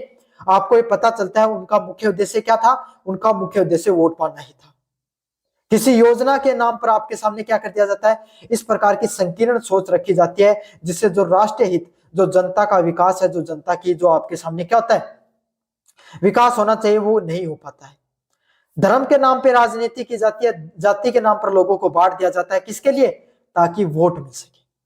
तो इससे क्या होता है? समाज में विभाजन व गुटबाजी बढ़ती है, और जो विकास होना चाहिए वो विकास तो होता नहीं है जनता का, उससे क्या होता है, उसके उलट होता है आपके सामने समाज में विघटन व विभाजन। जाति के नाम पे, धर्म के नाम पर लोग आपस में लड़ते रहते हैं और जो सत्ता में आने वाले सत्ता का मजा उठाते रहते हैं। तो ये भी एक बहुत बड़ी कमी है हमारे लोकतंत्र की। अगले वाला पॉइंट आपके सामने, कमजोर नीतियों का निर्माण करना। निर्णय लेने की लंबी प्रक्रियाएं व जटिल होती हैं क्योंकि विभिन्न दबाव समूह द्वारा राजनीतिक हितों को संतुष्ट करना जरूरी होता है। राजनीतिक दल क्या करते हैं आपके सामने, अगर कोई नीति सही है उसको लागू करने भी इस चीज को ध्यान रखते हैं, भाई मेरी जाति के वोट पर नुकसान ना हो जाए, इस ये जो आपके सामने ये दल आपके सामने ये तो ये इन लोगों को फायदा उठाएगा, ये इन लोगों को फायदा उठाएगा, से हमारे वोट कटेंगे, वोट मिलेंगे। तो इन सब चीजों के लिए बहुत ज्यादा लंबी प्रक्रिया चलती रहती है और अंतिम समय में जो निर्णय लेने होते हैं वो निर्णय नहीं लिए जाते हैं, जिससे मजबूत व त्वरित निर्णय आपके सामने नहीं ले पाते हैं। जो लोकतंत्र के अंदर, भारतीय लोकतंत्र वो ढीला ढाला लोकतंत्र इसीलिए बोला जाता है, क्यों? क्योंकि जो सटीक, सहज और आपके सामने सही निर्णय लेने चाहिए थे वो निर्णय नहीं हो पाते हैं भारतीय लोकतंत्र के अंदर। अगले वाला पॉइंट है भ्रष्टाचार की संभावना। चुनाव में खर्च होने वाले धन और सत्ता में बने रहने के लालच के कारण भ्रष्टाचार को भी बढ़ावा मिलता है। मतलब क्या होता है, चुनाव में खर्च, बहुत ज्यादा पैसा खर्च होता है, इसलिए क्या होता है, लोग सत्ता में बने रहने के लालच से क्या करते हैं, बहुत ज्यादा भ्रष्टाचार को भी बढ़ावा देते हैं। क्यों? क्योंकि चुनाव प्रचार करना होता है, जनता को चुनाव जीतने के लिए जनता पर पैसा खर्च करना होता है, तो बहुत ज्यादा पैसा खर्च होता है, पैसा लगता है। इससे क्या होता है, वो जनता में भ्रष्टाचार करने का काम भी करते हैं, क्योंकि भ्रष्टाचार नहीं करेंगे तो पैसा कहां से आएगा, पैसा नहीं आएगा तो चुनाव कैसे जीतेंगे। यद्यपि लोकतंत्र में कुछ दोष है। जो विल्टन चर्चिल के शब्दों में, यह शासन का सबसे खराब रूप है सिवाय उन सभी रूपों को छोड़कर जिन्होंने समय समय पर प्रयोग किया। मतलब, और वो अपने दोषों के बावजूद जनता की भागीदारी, स्वतंत्रता और समानता को सुनिश्चित करने वाला लोकतंत्र आज भी सर्वश्रेष्ठ प्रणाली है। कुछ लोगों का यह मानना है कि लोकतंत्र सबसे खराब शासन की प्रणाली हो सकता है, लेकिन चाहे कितना भी खराब हो, वास्तविक वर्तमान समय की जो प्रशासन है, वर्तमान समय में जो सत्ता को धारण करने का सबसे अच्छा तरीका कौन सा है, लोकतंत्र है, जहां पर जनता की भागीदारी होती है, जनता फैसले ले सकती है, जनता आपके सामने क्या कर सकती है, जनता अपनी बात मनवा सकती है। तो आज के समय अगर अपन बात करें तो सबसे सर्वश्रेष्ठ जो सत्ता की प्रणाली कौन सी है, लोकतंत्र ही सबसे सर्वश्रेष्ठ लोकतंत्र की प्रणाली है। तो यह है आपके सामने जो आपका पेपर होने वाला है, लोकतंत्र की परिभाषा, गुण व दोषों का परीक्षण कीजिए। विस्तार से मैंने आपको बता दिया। कैसा लगा वीडियो जोर से बताना, चैनल को जोर से सब्सक्राइब कर देना। धन्यवाद। तो मेरा नाम है मोहित और आपका स्वागत हमारे यूट्यूब चैनल हिस्ट्री चैंपियन में। तो जैसा कि आप जानते हो, आपका जो पेपर होने वाला है foundation of the political science का, उसका जो अगला महत्वपूर्ण प्रश्न आपके सामने एकात्मकता और संघात्मक सरकार की विशेषताओं और बताइए और उनके अंतर बताइए। मतलब एकात्मक सरकार और संघात्मक सरकार, जो यूनिलेटरल और फेडरल जो सरकार होती है, उनकी क्या क्या विशेषताएं होती है और उनके बीच में क्या अंतर होता है, उसके बारे में अपन विस्तार से पढ़ेंगे। काफी ज्यादा महत्वपूर्ण प्रश्न है। तो ये जो पीडीएफ मैं आपको पढ़ा रहा हूं, या अगर आप फ्री में डाउनलोड करना चाहते हो तो आपको क्या करना है, चैनल को सब्सक्राइब करना है। जैसे चैनल को सब्सक्राइब करोगे, डिस्क्रिप्शन में प्लेलिस्ट का लिंक मिलेगा, वहां से जाकर तो आप अन्य वीडियो देख सकते हो, और डिस्क्रिप्शन में आपको टेलीग्राम चैनल का लिंक मिलेगा। जैसे उस पर क्लिक करोगे, टेलीग्राम चैनल को ज्वाइन हो जाएगा आपका। ज्वाइन करने के बाद में आपको फाइल वाले सेक्शन में जाना है, वहां पर लिखा होगा BA first semester political science, उसकी पीडीएफ डाउनलोड कर लेना। वहां पर आपके सामने पीडीएफ मिल जाएगी और अच्छे से पढ़ लेना। साथ के साथ फ्लिपकार्ट और मंत्रा से कोई प्रोडक्ट खरीदना चाहते हो तो यहाँ पर जो व्यू प्रोडक्ट वाला ऑप्शन है, इस पे क्लिक करके खरीद सकते हो। सबसे ज्यादा डिस्काउंट आपको देखने को मिल जाएगा। समझ में आ गया? तो जरूरी नहीं जो मैं टैग कर रहा हूं वही खरीदो, और कुछ भी खरीद सकते हो जो भी आपका मन हो खरीदने का। चलो शुरू करते हैं अपन। एकात्मक व संघात्मक सरकार शासन की शक्तियां के केंद्र व क्षेत्रीय इकाइयों के बीच में विभाजन के आधार पर अलग अलग स्वरूप प्रस्तुत करती है। मतलब जो एकात्मक व संघात्मक जो सरकारें होती हैं, वो शासन की जो शक्तियों के केंद्र व क्षेत्रीय इकाइयों के बीच में विभाजन होता है, उसके बीच में अलग अलग प्रभाव होती है। मतलब एकात्मक क्या होती है, आपके सामने एक व्यक्ति के हाथ में सत्ता होगी, और संघात्मक, जैसे कि आपको नाम से पता चल रहा है, आपके सामने संघात्मक का अर्थ होगा कि लोगों के बीच में लोगों हैं, एक से अधिक लोगों के हाथों में क्या होगी, जनता के हाथों में सत्ता देखने को मिलेगी। शक्ति का विकेंद्रीकरण देखने को मिलता है किसके अंदर? विकेंद्रीकरण का अर्थ होता है एक से अधिक लोगों के बीच में शक्ति होना। उस प्रकार की सरकार को संघात्मक सरकार के नाम से जाना जाता है, और शक्ति सिर्फ एक व्यक्ति के हाथों में हो उसको एकात्मक सरकार के नाम से जाना जाता है। समझ में आ गया आपके अच्छे से? ये तो थी आपके सामने उनकी परिभाषाएं या विशेषताओं की बात करेंगे आपके सामने। एकात्मक सरकार की क्या विशेषताएं होती हैं? एकल सत्ता केंद्र में शासन की सभी शक्तियों और कानूनी प्राधिकरण एक ही केंद्रीय सरकार में निहित होते हैं। मतलब शासन में जितनी प्रकार की शक्तियां दिखाई पड़ती हैं वो सिर्फ एक ही व्यक्ति के हाथों में होती है। एकात्मक सरकार ऐसे समझ लो राजशाही सरकार या तानाशाही सरकार। तानाशाही में एक ही व्यक्ति के हाथों में सत्ता होती है, किम जोन के हाथों में सारी शक्तियां, हिटलर के हाथों में सारी शक्तियां थी। तो एक ही व्यक्ति के हाथ में सारी शक्ति होना क्या कहलाता है आपके सामने? एकल सत्ता के नाम से जाना जाता है। अच्छा, एकात्मक सरकार होगी तो संविधान कैसा होगा? एक ही संविधान देखने को मिलेगा। देश में एक संविधान होता है, मतलब इसका अर्थ यह नहीं है कि भारत में भी एक ही संविधान है तो क्या हम एकात्मक सरकार है? नहीं, आपके सामने साथ के साथ आपके सामने उसमें क्या होता है? सिर्फ एक ही संविधान आपको देखने को मिलता है। संविधान आपके सामने भारत में भी एक है, लेकिन हम एकात्मक सरकार नहीं। क्यों नहीं? अगले पॉइंट से आपके सामने पता चल जाएगा। प्रांतों की अस्तित्व है। प्रांतों का निर्माण और उनकी शक्तियां पूर्ण रूप से केंद्रीय सरकार की इच्छा पर निर्भर करती है। मतलब जो केंद्रीय सरकार, लोकतांत्रिक रूप में भी एकात्मक सरकारें होती हैं, उसमें क्या होता है आपके सामने? जो सत्ता होती है वो सिर्फ केंद्रीय सरकार के हाथों में डिपेंड करती है। भाई भारत में क्या है? राज्य सरकार वो अपने हिसाब से फैसले लेते हैं, केंद्र सरकार की नीतियों पर भी उनको निर्भर रहना पड़ता है, लेकिन वो चाहे तो अपने फैसले भी खुद से ले सकते हैं। राज्य सूचियां, उसमें राज्य में जितने जो राज्य सूची में जितने अधिकार क्षेत्र दे रखे हैं उसमें अपने हिसाब से फैसले ले सकते हैं। केंद्र सरकार के फैसलों को भी उनको मानना होता है। लेकिन जो एकात्मक सरकार है उसमें पूर्ण रूप से आपको किस पर निर्भर होना पड़ेगा? राज्य सरकार पर निर्भर होना पड़ता है। किस पर निर्भर होना पड़ता है आपके सामने?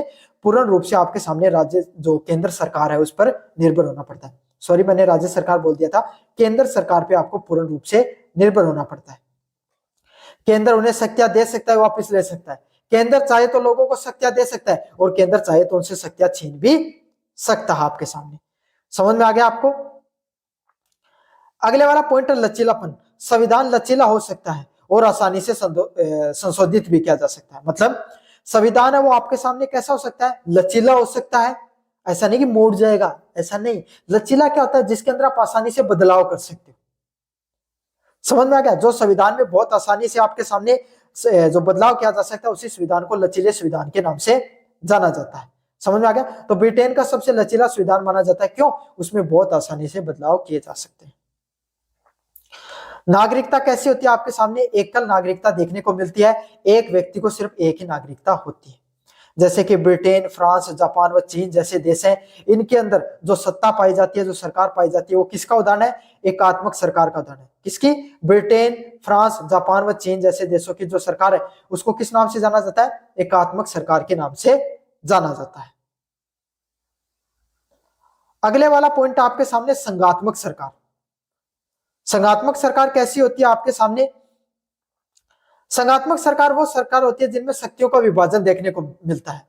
शासन की शक्तियां संविधान द्वारा केंद्र व क्षेत्रीय सरकारों के बीच में स्पष्ट जो विभाजन होता है। मतलब क्या होता है आपके सामने? शासन की जो शक्तियां हैं वो संविधान द्वारा नियंत्रित की जाती है। किसके द्वारा नियंत्रित की जाती है? संविधान द्वारा नियंत्रित की जाती है। और क्षेत्रीय सरकारों में भी क्या होता है? सत्ता बटी होती है। अब भारत में देखो, केंद्रीय सरकार अपने फैसले ले सकती है, राज्य सरकार अपना फैसले ले सकती है, और ग्राम पंचायतें, नगर परिषद भी होती है, वो भी अपने फैसले ले सकती है। तो हर लोगों के पास जो सत्ता है वो थोड़ी थोड़ी अपने अपने हाथों में बटी होती है, और सबको शक्ति देता कौन है? संविधान देता है। समझ में आ गया आपके सामने? तो शक्तियों को, जो संघात्मक सरकार होती है उसमें शक्तियां वो अलग अलग जो आपके सामने जो सरकार की संस्थाएं होती है उसमें बटी होती है। अगले वाला पॉइंट आपके सामने दोहरी सरकार। केंद्र एक संघीय सरकार व प्रत्येक क्षेत्र के लिए एक राज्य व प्रांतीय सरकार होती है। केंद्र सरकार कैसी होती है? एक संघ सरकार के रूप में काम करती है। साथ के साथ प्रत्येक क्षेत्र में एक राज्य व प्रांतीय सरकार भी होती है। मतलब कैसा देखने को मिलता है आपके सामने? केंद्र में एक प्रकार की संघ सरकार भी देखने को मिलती है, और प्रत्येक जो क्षेत्र होता है उसमें प्रांतीय सरकार भी होती है। दो सरकार देखने को मिलती है, राज्य की सरकार अलग होगी और केंद्र की सरकार अलग होती है। भारत में ऐसा है, राजस्थान में बीजेपी की सरकार है, पहले कांग्रेस की थी, और सेंटर में किसकी सरकार होती है आपके सामने, जो बीजेपी की सरकार थी। तो अंतर हो सकता है, दोनों अपने हिसाब से फैसले अलग अलग भी ले सकते हैं और एक दूसरे की जो नीतियां उनका समर्थन भी कर सकते हैं। अगले वाला पॉइंट है संविधान की सर्वोच्चता। केंद्र व राज्य सरकार दोनों संविधान के अधीन होते हैं, चाहे केंद्र हो चाहे राज्य हो, दोनों को अपनी सत्ता का निर्माण करने का अधिकार तो है, लेकिन दोनों किसके अंतर्गत आएंगे आपके सामने, संविधान के हिसाब से अपने फैसले ले सकेंगे। और संविधान ही देश की सर्वोच्च कानून होता है, और सबसे बड़ा सत्ता जो सबसे बड़ी शक्ति किसके हाथों में होती है, संविधान के हाथों में। संविधान ही सबसे बड़ी ताकत होती है, संविधान ही सबसे बड़ी सत्ता होती है। समझ में आ गया, सब कुछ संविधान के हिसाब से ही चलता है, किसमें, आपके सामने जो लोकतांत्रिक परंपराओं में। अगला पॉइंट आपके सामने कठोर। संविधान आमतौर पर कठोर होता है और केंद्र अकेले वो इसे आसानी में बदलाव नहीं कर सकता है। संविधान लचीला नहीं होता है। इन सरकारों को, जो संघात्मक सरकार होती है, इसमें क्या होता है आपके सामने, संविधान है उसमें बदलाव करना बहुत मुश्किल होता है। केंद्र सरकार चाहे तो अकेले बदलाव नहीं कर सकती है। क्या होता है उसके अंदर आपके सामने, जो राज्य सरकारों का भी कुछ ना कुछ उसमें हक होता है, राज्य सरकारों को भी उसमें योगदान देना होता है, तभी संविधान में बदलाव देखने को मिलता है। भारत में भी अगर कोई ऐसा संविधान संशोधन है जिसमें राज्य पर भी प्रभाव पड़ेगा, तो राज्यों से भी आपके सामने सहमति लेना जरूरी होती है। और संयुक्त राज्य सरकार अमेरिका जैसे देशों में तो संविधान को बदलाव करना बहुत ज्यादा मुश्किल है, क्योंकि हर स्टेट का अनुमति मिलनी बहुत ज्यादा जरूरी होती है उसमें। स्वतंत्र न्यायपालिका, केंद्र व राज्यों के बीच में विवादों को सुलझाने के लिए एक स्वतंत्र न्यायपालिका देखने को मिलती है। मतलब किस प्रकार की न्यायपालिका देखने को मिलेगी, एकदम स्वतंत्र न्यायपालिका होगी, जो केंद्र व राज्यों के बीच में अगर कोई टकराव देखने को मिलेगा, समझ में आ गया आपके सामने, केंद्र सरकार ने कोई नीति लागू की, राज्य नहीं लागू कर रहा है, राज्य की कोई बात है वो केंद्र नहीं मान रहा है, तो क्या हो सकता है, दोनों न्यायपालिका में जा सकते हैं, सुप्रीम कोर्ट में, और सर्वोच्च न्यायालय है जिसके हक में जो सही फैसला है वो देने का काम करता है। तो यही है, केंद्र व राज्यों के बीच में अगर कोई विवाद हो जाता है तो उसको जो न्यायपालिका है वो उसको सुलझाने का काम भी करती है। न्यायपालिका भी देखने को मिलती है, इसमें न्यायपालिका का भी हक होता है। दखल अंदाजी देखने को मिलती है लोकतांत्रिक परंपराओं में, संघात्मक लोकतांत्रिक परंपराओं में। नागरिकता, एक प्रकार की जो दोहरी नागरिकता देखने को मिलती है, चाहे अमेरिका हो गया, जो अमेरिका उसमें दोहरी नागरिकता और भारत में एकल नागरिकता, मतलब नागरिकता वेरी करती है। संघात्मक में दोहरी भी हो सकती है और एकल भी हो सकती है, उसमें सिर्फ एकल होती है एकात्मक सरकार में। उदाहरणों की बात करें आपके सामने, तो संयुक्त राज्य अमेरिका है वो हो गया, भारत में केंद्र के पास ज्यादा शक्तियां, और कनाडा व ऑस्ट्रेलिया जैसे देश हैं, ये अलग अलग प्रकार के जो देश आपके सामने जिसमें संघात्मक सरकारें पाई जाती है। अब आपके सामने बात करें एकात्मक व संघात्मक सरकार में अंतर। पहला पॉइंट है शक्ति का स्रोत, मतलब किसके पास ज्यादा शक्तियां होती है। तो एकात्मक सरकार में जैसा आपको नाम से पता चलता है, ज्यादा केंद्र सरकार के पास ज्यादा शक्तियां होती है। किसके पास, केंद्र सरकार की इच्छा के अनुसार ही काम होता है, केंद्र सरकार जैसे फैसले लेती है उसी के हिसाब से फैसले होते हैं। तो सबसे ज्यादा शक्तियां किसके पास होती है भाई, केंद्र सरकार के पास ही सारी की सारी शक्तियां देखने को मिलती है। अगले वाला पॉइंट है संघात्मक सरकार। संघात्मक सरकार में क्या होती है, संविधान सबसे बड़ा होता है, संविधान सर्वोच्च होता है, जो फैसला संविधान लेगा उसी के हिसाब से सभी के सभी चीजों में क्या है, बदलाव देखने को मिलता है। तो सारे बदलाव किसके अनुसार होते हैं भाई, संविधान के अनुसार ही सारे के सारे बदलाव देखने को मिलते हैं। सत्ता के विभाजन की बात करें, एक ही स्तर पर केंद्रित होती है। एकात्मक सरकार किस चीज पर निर्भर करती है आपके सामने, सिर्फ एक ही स्तर पे निर्भर करती है, एक ही लेवल पे चलती है।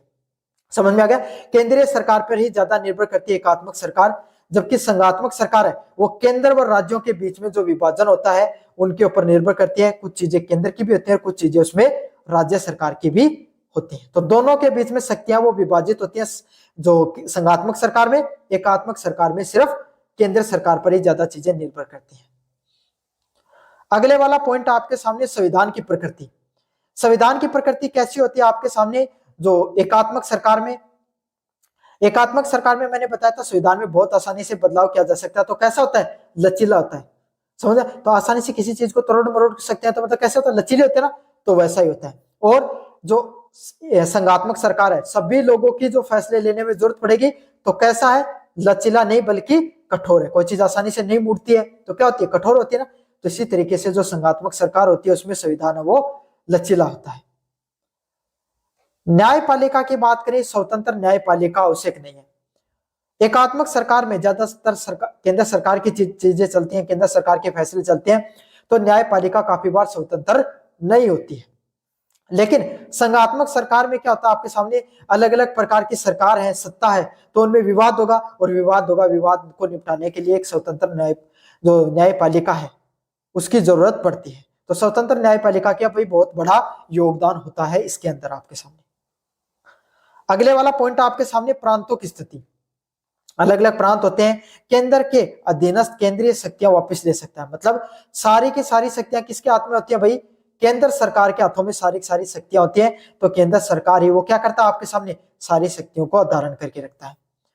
संवैधानिक रूप से स्वायत्ता केंद्र शक्तियों नहीं छीन सकता। मतलब राज्य सरकारों की जो शक्तियां हैं वो केंद्र नहीं छीन सकता, किसके अंदर, संघात्मक सरकार में। अगर छीनेगा तो लोकतंत्र जो आपके सामने न्यायपालिका में जा सकते हो और न्यायपालिका से अपना फैसला वो बदला सकते हो। समझ में आ गया।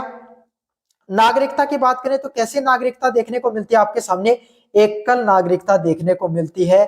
आपके सामने जो एकात्मक सरकार होती है उसके अंदर एकल नागरिकता देखने को मिलती है। और जो आपके सामने इसमें कैसी होती है, सामान्यतः दोहरी नागरिकता देखने को मिलती है, या एकल नागरिकता भी देखने को मिल सकती है। किसमें, जो संघात्मक सरकार होती है। इसमें अपवाद के रूप में भारत है, बाकी सभी देशों में जो संघात्मक सरकार होती है वहां पे दोहरी नागरिकता देखने को मिलती है। राज्यों की अलग नागरिकता होती है और सरकार, केंद्र सरकार की अलग नागरिकता होती है। तो यूएसए में हो ना, तो अगर शिकागो के नागरिक का होता तो शिकागो की अलग नागरिकता, और आपके सामने जो आपका अमेरिका की अलग नागरिकता देखने को मिलेगी। एकात्मक सरकार छोटे देशों और तीव्र निर्णय लेने के लिए उपयुक्त है। मतलब एकात्मक सरकार क्या होती है, आपके सामने जल्दी जल्दी फैसले ले सकती है, तो छोटे देशों के लिए बहुत ज्यादा महत्वपूर्ण होती है, क्योंकि अधिक स्थिर व एकता सुनिश्चित करती है। आपके सामने इसमें क्या होगी, बहुत ज्यादा एकता देखने को मिलेगी। क्यों, एक सरकार है, केंद्र सरकार ही सारे फैसले लेती है, तो जल्दी फैसले होंगे, और क्या होंगे, आपके सामने स्थिरता बनी रहती है। अगले वाला पॉइंट है, संघात्मक सरकार बड़े विविध व बहु सांस्कृतिक देशों के लिए उपयुक्त है। संघात्मक सरकार कैसे फैसले लेती है, बड़े अलग अलग प्रकार के फैसले ले सकती है, वह अलग अलग प्रकारों की जहां पर बहुत ज्यादा संस्कृति देखने को मिल सकती है, उसके लिए ज्यादा उपयुक्त है।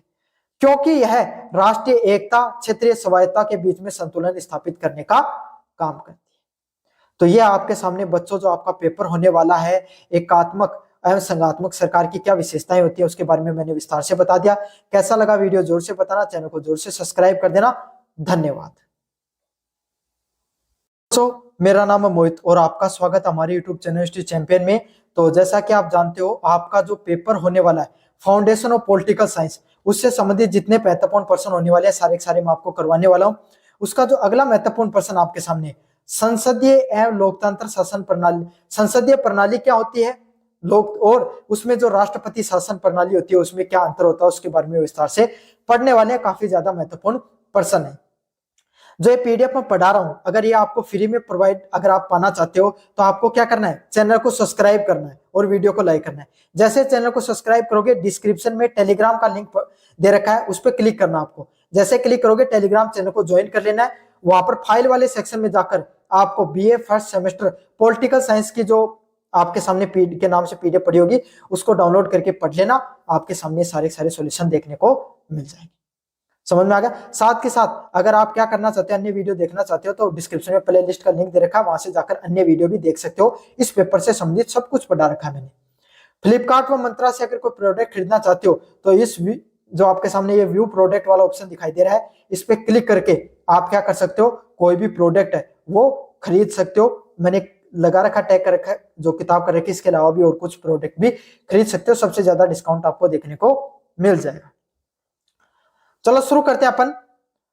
संसद, जो संसदीय प्रणाली होती है, पार्लियामेंट्री प्रणाली व राष्ट्रपति की जो शासन प्रणाली होती है, वह कार्यपालिका व विधायिका के बीच में संबंधों के आधार पर जो लोकतांत्रिक शासन के दो रूप होते हैं। मतलब संसदीय प्रणाली व जो राष्ट्रपति शासन प्रणाली है वो आपके सामने जो कार्यपालिका और विधायपालिका के जो संबंध होते हैं उसके आधार पर जो अलग अलग प्रकार होते हैं इसके। समझ में आ गया आपके सामने, जहां पर क्या क्या चीजें देखने को मिलती है इसके ऊपर अपन बात करेंगे। देखो क्या होता है आपके सामने, संसदीय प्रणाली क्या होती है, जिसपे आपके सामने जो संसद है उसकी सारी की सारी चलती है। भारत है, भारत में एक राष्ट्रपति है आपके सामने, लेकिन चलती किसकी ज्यादा है? संसद की। सारे कानून संसद निर्माण करती है ना। सारे आपका जो उसका मुखिया प्रधानमंत्री सबसे ज्यादा शक्तिशाली होता है। सभी चीजें आपके सामने डायरेक्टली इनडायरेक्टली किसके हाथों में होती है? जो संसदीय प्रणाली में संसद के हाथों में होती है। समझ में आ गया? राष्ट्रपति प्रणाली होती है। भारत में संसदीय प्रणाली है। अब अमेरिका में आपको कभी प्रधानमंत्री का नाम पता है कि आपको कौन है अमेरिका प्रधानमंत्री? नहीं जानते हो।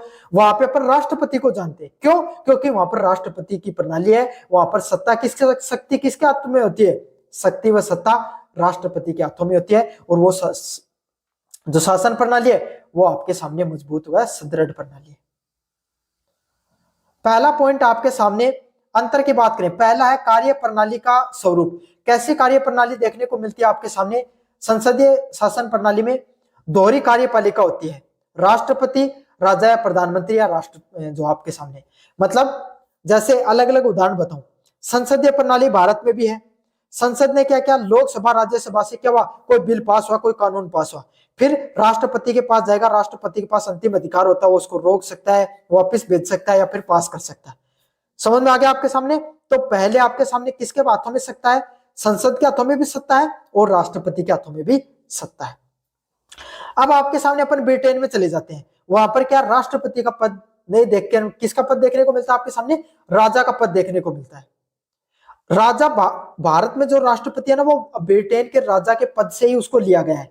भारत के राष्ट्रपति की जितनी पास शक्तियां उतने ही वहां के राजा के पास भी शक्तियां होती है। वही सेम प्रारूप है, वहां से संविधान संशोधन होकर उनके पास जाता है। वो चाहे तो उसमें बदलाव वगैरह करना चाहे तो कर सकते हैं। समझ में आ गया आपके सामने? अब राष्ट्रपति शासन होता है। राष्ट्रपति शासन जो राज्यों में लगता है वो नहीं, राष्ट्रपति शासन प्रणाली है जहां पर राष्ट्रपति मुख्य होता है। तो उसमें क्या होता है? एकल कार्य प्रणाली है। एक ही व्यक्ति के हाथों में सबसे ज्यादा शक्ति देखने को मिलेगी, वो राष्ट्रपति होगा। उसी के हाथों में वास्तविक और नाममात्र का प्रमुख होता है आपके सामने, उसके हाथों में सारी सारी शक्तियां देखने को मिलती है। समझ में आ गया? और अगर राष्ट्रपति सबसे ज्यादा प्रमुख शक्तिशाली व्यक्ति होता है, बाकी अगर कोई व्यक्ति है प्रमुख है तो वो नाममात्र का होगा, उसका कोई इतना ज्यादा महत्व नहीं देखने को मिलेगा। समझ में आ गया आपको अच्छे से? जवाबदेही की बात करें कि जो संसदीय प्रणाली होती है उसमें कौन किसके प्रति जवाबदेही होता है? कार्य प्रणाली, मंत्री परिषद होती है वो विधायिका के प्रति क्या होती है? जवाबदेही होती है। भाई जो मंत्री परिषद है ना वो संसद के प्रति जवाबदेही है। भारत के जितने मंत्री परिषद है वो लोकसभा के प्रति जवाबदेही। किसमें लिखा गया? संविधान में लिखा गया। मतलब उस संसद पटल में, लोकसभा में बैठे हुए जितने जो मंत्री हैं, जितने जो लोग हैं, वो उन मंत्रियों से सवाल पूछ सकते हैं कि साहब आपने जो हमारा हाईवे का निर्माण किया था उस हाईवे में ये कमियां है, आप जवाब दो। और देना पड़ेगा वहां पर बैठे हुए मंत्रियों को, वहां पर बैठे हुए सभी जो मंत्री परिषद है उसको। स्वास्थ्य से संबंधित गड़बड़ी है तो पूछ सकते हो। तो सभी लोगों को लोकतांत्रिक परंपरा में क्या होता है? जो मंत्री परिषद है वो, जो संसदीय प्रणाली होती है उसमें वो संसद के प्रति क्या होते हैं? सामूहिक रूप से जवाबदेही होती है। उसमें प्रधानमंत्री को भी जवाब देना पड़ सकता है, बाकी की जितनी मंत्री परिषद है उसको भी जवाबदेही तय करनी होती है। अच्छा, राष्ट्रपति प्रणाली में क्या होता है? कार्यपालिका, राष्ट्रपति विधायिका के प्रति जवाबदेही नहीं होता है। मतलब जो राष्ट्रपति होता है ना वो चाहे तो अपने फैसले क्या करता है? अपने हिसाब से लेता है। वो आपके सामने संसदीय प्रणाली के प्रति क्या जवाबदेही नहीं होता आपके सामने। समझ में आ गया आपको अच्छे से? संबंधों की बात करें, कार्यपालिका विधायिका निम्न सदन से चुनी जाती है, गहराई से जुड़ी होती है। मतलब जो कार्यपालिका होती है, जो विधायिका होती है, वो क्या होती है? आपके सामने जो सबसे निचला सदन होता है उससे जुड़ी होती है। आपके सामने जो लोकसभा होती है उससे, या फिर जो आपके सामने राज्य सरकार होती है उसमें विधानसभा होती है उससे जुड़ी होती है। तो जनता के द्वारा जो चुने हुए प्रतिनिधि है वो डायरेक्ट रूप से क्या होते हैं? प्रत्यक्ष रूप से सरकार की बनाई गई नीतियों पे क्या होते हैं? आपके सामने भाग लेते हैं। कार्यपालिका व विधायपालिका पृथक होते हैं। मतलब कार्यपालिका और विधायपालिका में दोनों में अंतर देखने को मिलता है राष्ट्रपति की प्रणाली में। मतलब विधायपालिका चाहे तो अपने अलग नियम बना सकती है और कार्यपालिका अपने अलग काम कर सकती है। स्थायित्व की बात करें, कौन सी सरकार ज्यादा मजबूत होती है? तो जो संसदीय प्रणाली की जो सरकार होती है वो कम स्थिर होती है भाई। क्यों? गठबंधन की सरकार थी, दूसरे वाले ने गठबंधन तोड़ दिया तो सरकार क्या हो गई? गिर सकती है। अविश्वास प्रस्ताव के साथ क्या हो सकता है? आपके सामने सरकार है वो गिर सकती है। और जहां पर राष्ट्रपति सर्वोच्च सत्ता में होता है उसकी सरकार अधिक दिनों तक चलती है आपके सामने। उसके खिलाफ अविश्वास प्रस्ताव आ जाए तो इतना ज्यादा फर्क नहीं पड़ता है। क्यों? क्योंकि वो मंत्री परिषद है, वो संसद के प्रति जवाबदेही नहीं है। समझ में आ गया आपको? प्रधानमंत्री सरकार का प्रमुख व्यक्ति होता है, मतलब सरकार का मुखिया कौन होता है आपके सामने, सरकार का मुखिया प्रधानमंत्री होता है। उसी के पास सारी सारी शक्तियां होती हैं, वही सारी जवाबदेही तय करता है किसमें, संसदीय सरकार में। राष्ट्रपति की जो शासन प्रणाली होती है उसमें प्रधानमंत्री का कोई पद नहीं होता है, राष्ट्रपति ही सबसे प्रमुख होता है, वही जो फैसले लेता है, वही फैसले लागू होते हैं, वही जनता के ऊपर क्या होता है, सारी की सारी चीजें हैं, फैसले लेने का, नीति का निर्माण करने का, अपनी सरकार चलाने का, मंत्री परिषद का, सभी का ध्यान कौन रखता है, राष्ट्रपति है वो ध्यान रखता है। मंत्रियों की सदस्यता, मंत्री विधायिका के सदस्य होना अनिवार्य होता है, मतलब जो जितने भी मंत्री होंगे वो आपके सामने क्या होंगे, संसद के जो लोकसभा या राज्यसभा से चुने हुए होने चाहिए। अगर नहीं चुने होंगे तो 6 महीने बाद में उनको 6 महीने के अंदर अंदर उनको चुनना होता है। समझ में आ गया। और इसमें कोई जरूरी नहीं होती संसदीय प्रणाली में। अब आपको पता भाई इलोन मस्क भी मंत्री था इसके, जो डोनाल्ड ट्रंप की सरकार है उसके अंदर, लेकिन क्या वो किसी पद से चुन के आया था, नहीं चुन के आया था। तो वहां पर कोई मंत्री होते हैं, वो जरूरी नहीं कि विधायक पालिका के सदस्य हो तो जरूर ठीक है, नहीं हो तो भी कोई दिक्कत नहीं है। उदाहरण की बात करें भाई, संसदीय प्रणाली भारत, ब्रिटेन, जापान व कनाडा जैसे देशों में देखने को मिलती है, और राष्ट्रपति की सरकार संयुक्त राज्य अमेरिका, ब्राजील व मेक्सिको जैसे देशों में देखने को मिलती है। किसे अधिक लोकतंत्र मानते हैं, मतलब दोनों जो सरकार होती है उसमें सबसे ज्यादा लोकतांत्रिक सरकार किसकी होती है, कौन सी होती है आपके सामने। तो आप सभी को पता है, जितने भी आपने पॉइंट पढ़े इसमें आपको पता चल गया संसदीय शासन प्रणाली है ये ज्यादा लोकतांत्रिक होगी। क्यों, क्योंकि मंत्रिपरिषद लोकसभा के प्रति जवाबदेही होती है, और लोकसभा में इनडायरेक्टली जनता के द्वारा चुने गए प्रतिनिधि होते हैं आपके सामने। भाई आपके क्षेत्र का एमएलए खड़ा होकर सवाल पूछ ले कि हमारे जो क्षेत्र में सड़क बनाई थी, हाईवे बनाया था, वो सही से नहीं चल रहा है, स्वास्थ्य मंत्री से पूछ ले कि आप हमारे यहाँ पर स्वास्थ्य सुविधाओं को बढ़ोतरी कीजिए, तो उनको जवाबदेही तय करनी पड़ती है। तो यही है आपके सामने सबसे ज्यादा लोकतांत्रिक शासन प्रणाली की बात करें तो कौन सी होती है, संसदीय शासन प्रणाली होती है। उत्तरदायित्व की बात करें, संसदीय प्रणाली में कार्यपालिका मंत्री परिषद को प्रतिदिन विधायिका व संसद के प्रति जवाबदेही रहना पड़ता है। मतलब जब भाई पर्सन जो आपके सामने, जब लोकसभा चलती है, राज्यसभा चलती है, तो उस समय संसद के प्रति जवाबदेही रहना पड़ता है सारी की सारी मंत्री परिषद को, जिसमें विपक्ष प्रश्नकाल करता है, जो प्रश्न पूछे जाते हैं उनका जवाब देना पड़ता है, शून्यकाल और अविश्वास प्रस्ताव के माध्यम से सरकार पर नियंत्रण रहता है। मतलब विपक्ष भाई आपके सामने सवाल पूछ सकता है मंत्रियों से, शून्यकाल में प्रश्न पूछे जा सकते हैं, और अविश्वास प्रस्ताव लाया जा सकता है। अगर अल्प मत में है सरकार, उनके पास बहुमत नहीं है, तो क्या किया जा सकता है, उनको सरकार को गिराया जा सकता है, विश्वास प्रस्ताव भी लाया जा सकता है। या फिर अच्छे से काम नहीं कर रहा है सरकार, तो भी अविश्वास प्रस्ताव लाया जा सकता है। यह निरंतर जवाबदेही से अधिक लोकतांत्रिक बनाती है। मतलब लगातार अगर आप जवाबदेही तय करते रहते हो इस प्रकार की चीजें लाकर, तो इससे सरकार और ज्यादा लोकतांत्रिक बनती है। अगले वाला पॉइंट है जनता की इच्छाओं का अधिक प्रतिनिधित्व है। कार्यपालिका सीधे तौर पर बहुमत दल या गठबंधन में आती है जिसे जनता ने चुना होता है। मतलब भाई संसदीय सरकार में कौन सरकार बनाता है, सत्ता में कौन होता है, भारत में कौन, भाई जिसके पास जितने ज्यादा एमएलए होंगे वही सरकार बनती है।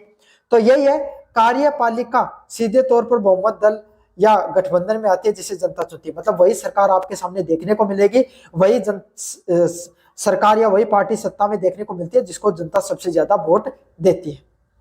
तो इससे क्या है, जनता की इच्छाओं का सीधा व त्वरित प्रतिनिधित्व होता है। इससे क्या होता है, जनता की जो इच्छाएं होती हैं वो सीधे के सीधे आपके सामने प्रत्यक्ष व अप्रत्यक्ष रूप से देखने को मिलती हैं आपके सामने। अगले वाला पॉइंट आपके सामने संघर्ष का अभाव। कार्यपालिका व विधायिका के बीच में जो संबंध है वो मधुर होते हैं, जिसके कारण नीतियों का निर्माण में संभावना कम होती है। तो भाई कार्यपालिका जो आपके सामने सरकार की बनाई गई नीतियों को लागू करने काम करती है, वो किसके नीचे काम करती है, विधायपालिका के जो सत्तारूढ़ दल उसके नीचे काम करती है। तो भाई उनको क्या, उन्हीं के हिसाब से काम करना पड़ता है। तो इससे क्या होता है, उनके बीच में संबंध भी अच्छे होते हैं। तो इससे नीतियों का जो निर्माण है उसमें वो बहुत जल्दी लागू हो सकती है, उसमें कोई संघर्ष नहीं होता है, और शासन बहुत अच्छे से चलता है। अगले वाला पॉइंट आपके सामने वैकल्पिक सरकार की संभावना। यदि सत्तारूढ़ दल बहुमत खो जाता है तो बिना चुनाव के भी दूसरी सरकार बनाने की क्या होती है, संभावना रहती है। भाई एक गठबंधन की सरकार थी, उसने क्या किया, गठबंधन तोड़ के दूसरे के पास चले गए और वहां पे सरकार बन गई। तो इससे क्या होता है आपके सामने, जो अगर कोई एक सरकारी बहुमत में रहे, जरूरी नहीं है कोई दूसरी सत्तारूढ़ दल है वो भी आपके सामने सत्ता में आ सकता है। इसमें पॉइंट दिया गया, हालांकि राष्ट्रपति प्रणाली शक्ति के पृथक्करण के कारण अधिक लोकतांत्रिक मानी जाती है, लेकिन जवाबदेही के सिद्धांतों में संसदीय प्रणाली से पिछड़ जाती है। मतलब शक्तियां सबसे ज्यादा किसके अंदर होती है, आपके सामने जो राष्ट्रपति प्रणाली उसमें ज्यादा शक्तियां होती हैं, लेकिन जनता की जवाबदेही तय करने की बात आती है तो लोकतांत्रिक जो सरकार होती है उसके पास ज्यादा अधिकार होते हैं, ज्यादा लोकतांत्रिक परंपरा के हिसाब से चलती हैं। इसलिए क्या होता है आपके सामने, वो सरकार ज्यादा क्या होती है आपके सामने, ज्यादा जवाबदेही होती है, जनता के प्रति सारे काम करती है। संसदीय प्रणाली में सरकार का अस्तित्व भले ही एक दोष हो, लेकिन ये अस्थायित्व जनता के प्रति जवाबदेही उत्तरदायित्व की गारंटी भी देता है। मतलब चाहे सरकार आपके सामने अस्तित्व भले ही दोष हो, मतलब जरूरी नहीं कि सरकार स्थिर रहे संसदीय प्रणाली में, लेकिन ये जनता के लिए फायदेमंद भी है। क्यों, कोई भी सरकार सही से काम नहीं कर रही है तो जनता उसको हटा सकती है, दूसरे दल को क्या ला सकती है। साथ के साथ ये गारंटी भी देता है कि लोकतंत्र सिद्धांतों से अधिक निकट रहता है। साथ के साथ लोकतंत्र इससे क्या होता है, और मजबूत बना रहता है। तो ये था आपके सामने जो संसदीय व राष्ट्रपति प्रणाली के जो बीच में अंतर था उसको विस्तार से बताया मैंने आपको। कैसा लगा वीडियो जरूर से बताना, चैनल को जरूर से सब्सक्राइब कर देना। धन्यवाद।